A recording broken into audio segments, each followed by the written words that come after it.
Սիրելի հայրենակիցներ, բարև ձեզ, այսօր մեկնարկում է ազգային ժողովի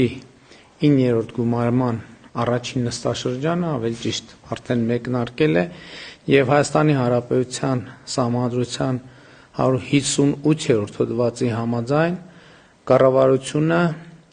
ազգային ժողովի առաջին նստաշրջանի օրը հանրապետության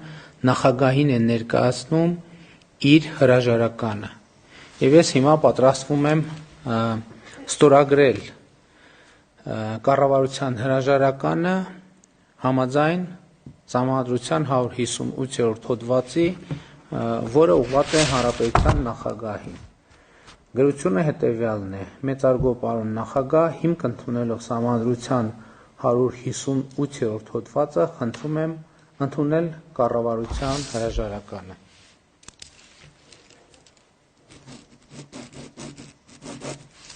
Այսօր հիմա այս գրությունը կուղարկվի հանրապետության նախագահին եւ նախագահը Սահմանադրության համաձայն կընդունի կառավարության հրաժարականը։ Ասեմ նաեւ, որ այս պայմաններում մինչեւ նոր կառավարության ձևավորումը կառավարության անդամները շարունակում են կատարել իրենց պարտականությունները։ Իսկ հաջորդիվ Սահմանադրության 149-րդ հոդվածը ասում է,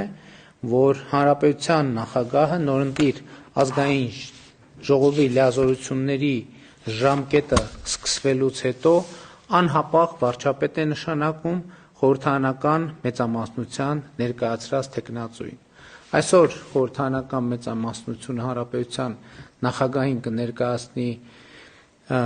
վարչապետի թեկնածուին եւ համապատասխանաբար տեղի կունենա նշանակում համաձայն Սահմանադրության 148-րդ հոդվածի։ Լավ օր եմ մաղթում բոլորիդ եւ սիրում եմ բոլորիդ։